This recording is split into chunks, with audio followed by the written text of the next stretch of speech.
What's going on, my friends?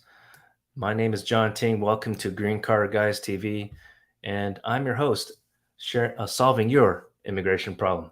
Thanks for tuning in. Let me know where you're watching from. I always think it's interesting how far this YouTube channel, Green Card Guys TV, is reaching folks all the way from China to Nigeria and Philippines and UK. So if I didn't mention your country, I apologize, but let me know. Drop in the comments. If you have any questions, by the way, please drop in the comments, type it out.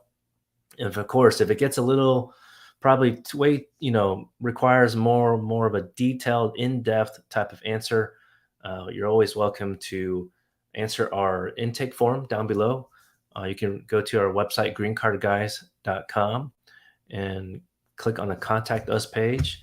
And we do offer a free 15-minute preliminary discussion. See if we can point you in the right direction. No obligation, because I know that some of y'all been already paying a lot of lawyers before, and you're not quite too sure if you trust their opinion, which I completely understand. So this is the way to go to our website, by the way, just so you have an idea. Click on contact us, scroll down. Step one, answer just a couple questions so you have a better idea. And then step two, schedule. You're welcome to self-schedule appointment. But otherwise, if you forget to schedule, that's okay. Our cares team will call you, if not the same day, the next business day. All right. So if you have any questions about, oh, forgot my name right there. There you go. So if you have any questions, please drop in the comments. Otherwise, I'm just going to go into my typical thing that I like to go into on the checking out this travel.state.gov website. I always like to share the source of my information. Reason I usually like to go here first is because, look, I know a lot of y'all, there's more than 500,000 of y'all waiting for a long time. The average time usually before the pandemic minimum is about a year from petition being filed to USCIS all the way to at least having the interview scheduled at least 1 year. Okay. But usually not 2 years, 3 years. And I know many of y'all have been waiting. And then by the time you have that interview, you know what is ridiculous? You've already given them, the government, everything: the civil documents, the police certificate, clearance letter, the, of course, sponsor information, tax returns, all that stuff. Okay. And you get there at the interview, and maybe it might last like 5, 10 minutes. Let me know. Let me know your experience. Drop in the comments if you don't mind, because I think the more we share, the more empowered we are as a community, because the government is really messing with y'all, unfortunately. And what they do to some people, not everyone now, I don't want to scare everyone off, but in this situation, I don't want to cause any fear, but you need to be ready. That's my point here. Okay. You need to be ready to take action if the government is not, knowing that the government has delayed a lot of people. And number one, to give a little bit benefit of the doubt to the government, okay, not to give them too much hard of a time, but there's, because of the great resignation and the pandemic, caused by the pandemic, um, or partially caused, at least experts say, is that there's less officers working, just like in the private sector. There's less people working in the American workforce. And which, by the way, if you've been backlogged and waiting a long time, especially F4 category, and want to get sponsored, you're looking for a different way, getting sponsored by a company could be faster than what you're currently going through family-based family preference. Okay. So, but with that being said, when you have the interview, and then um, Junior, I see your comment. So if you're still on, I'll get to your comment. Hi, Felix. Good morning. Nice to see y'all. But when you have the interview and the interview is done, and you think everything's gravy, you think everything is smooth, because the officer probably didn't say anything like, "Oh, I need XYZ document." Sometimes they'll give you a letter on the spot, and they call it a 221G document, okay, because just based on the law. And it will say probably just like one thing. One person, one client, we had just got success story here. We had filed a lawsuit. It was a fiance visa petition, and the petition took a long time. Okay, unfortunately, but when he got that approved, and that's when he came to us, because by the time he got approved, it took a long time, right? Longer than normal, definitely more than a year. And this is, of course, during the pandemic. And then By the time it came to us, he was very frustrated. Okay, if I was in his position, I'd be frustrated too, along with his fiance. And this is out of Manila, Philippines, by the way. And it was stuck. Okay, the case was stuck at the National Visa Center. So how it works, petitions approved, the case file gets transferred to the NVC, National Visa Center, which by the way is an office within the Department of State. It's up in New Hampshire, America, and that's where they receive, although it's uploaded online, they receive financial documents, things like that, but it's stuck there, okay, until the respective consulate or embassy is basically, think of it as like them contact. Let's say they call them, or obviously it's by email, but they notify them and say, "Hey, NVC, we're finally available." So that's why I'm going to share the State Department website here if I can find the.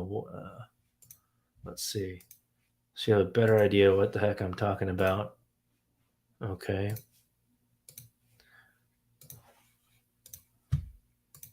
Okay, so actually, before I get there, I do see a question from Junior. So let me see if I can answer that. Appreciate your question.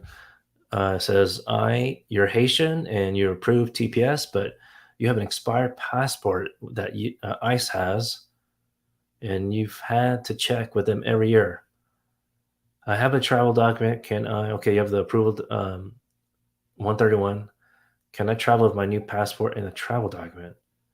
Okay, well, if ICE already has the expired one and you're able to get a new one, as far as I know, there shouldn't be a reason why you cannot travel with your own new passport, if I understand your question correctly. And, I do want to mention some caution here, okay, Junior?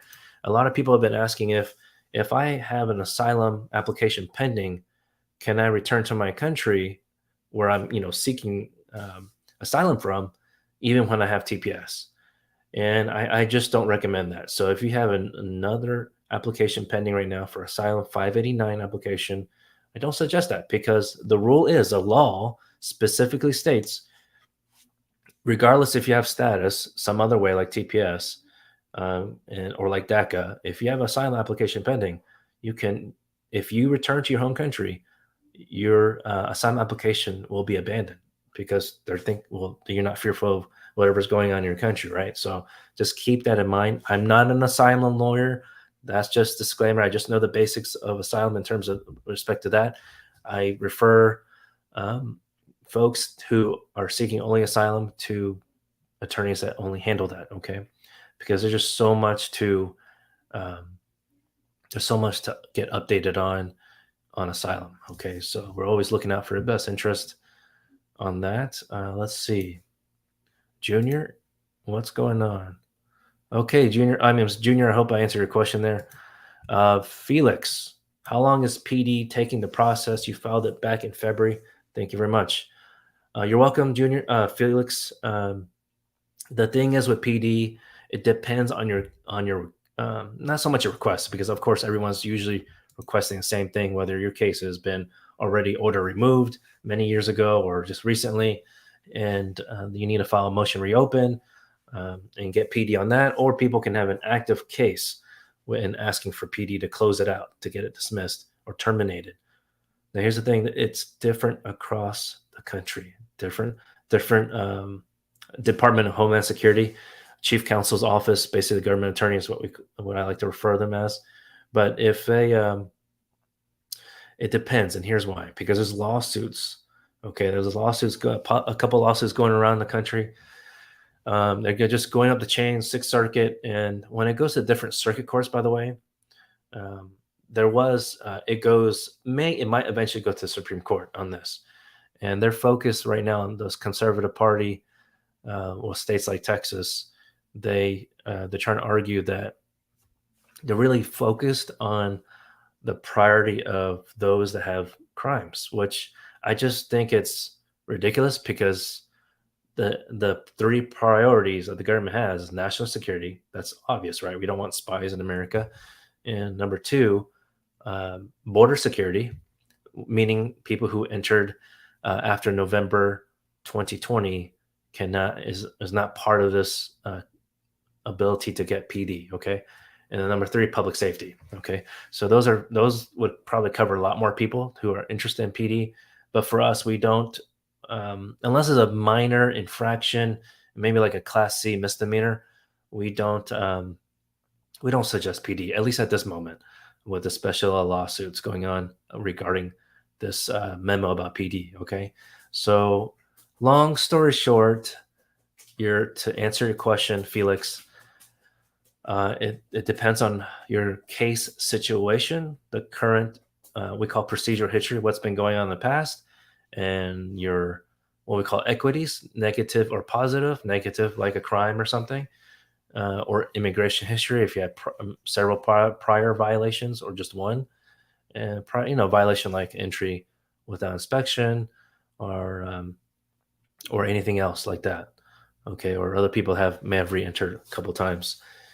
So hopefully that answers the question. Now February, now it's July. It's quite a long time. We have several also that were filed, um, well, at least right after the April memo. So yours is February. So that was before the official memo. I mean, there. So for folks who are wondering, their prosecutorial discretion already exists before the memo that came out in April.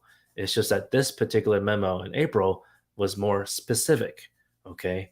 And this occurred during an Obama administration as well. So this is not a new thing.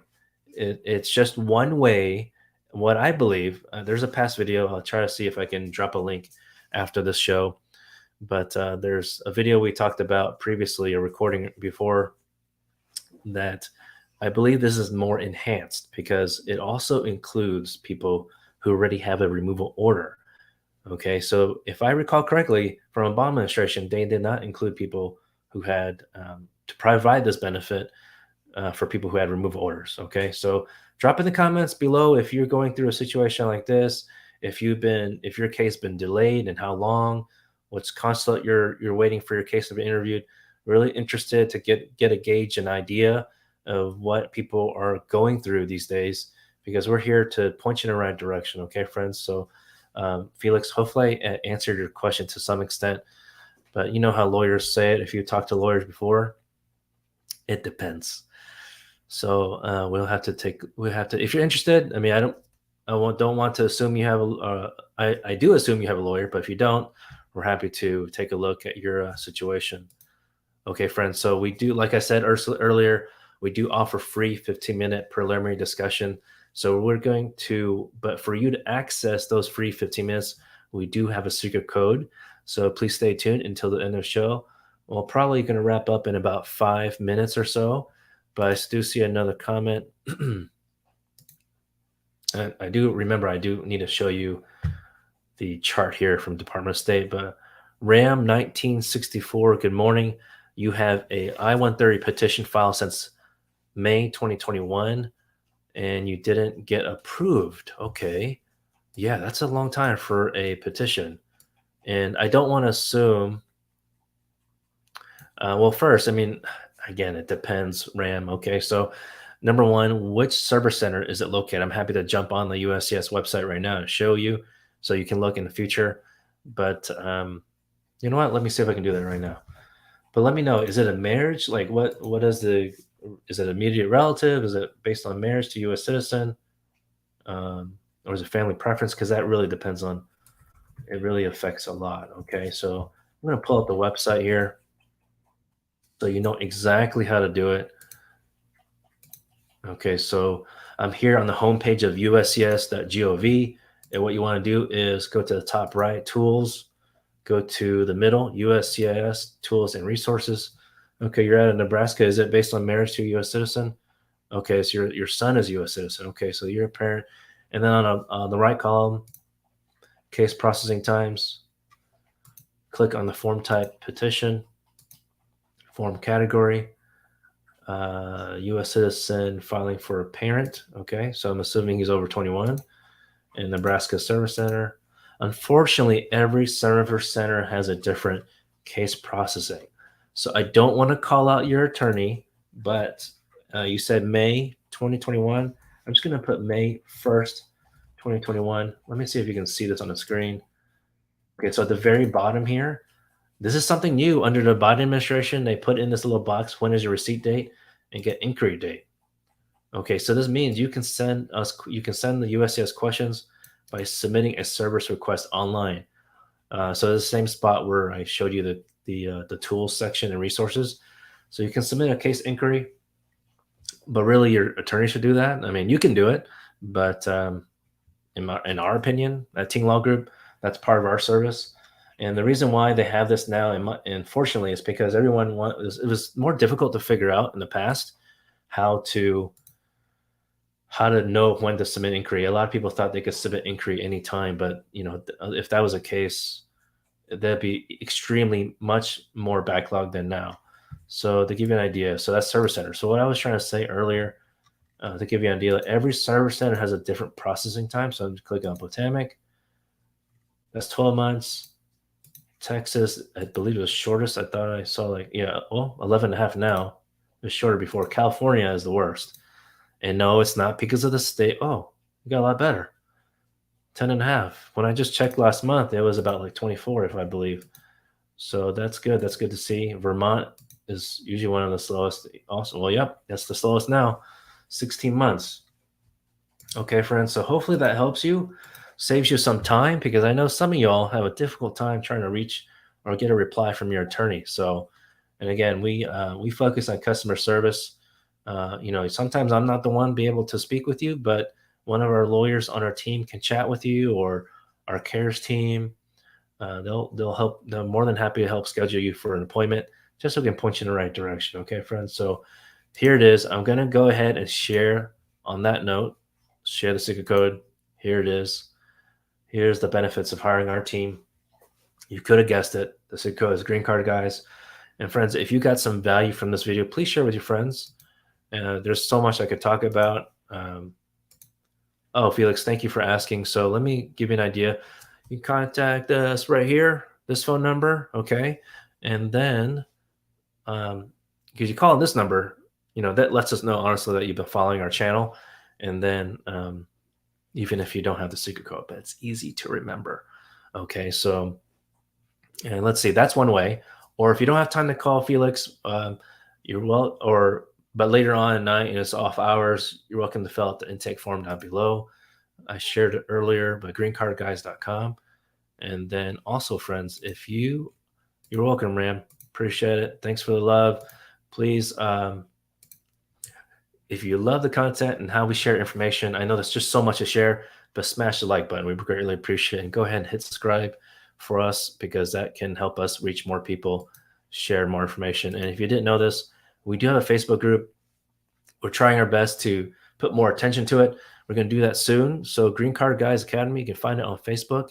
Check it out. I know there's a bunch of different groups, but what we're going to do differently is share information about the visa statistics, because I know a lot of y'all have been backlogged. So appreciate it. Thanks for following. And until next time, please stay safe and catch us next week on Friday. Take care now.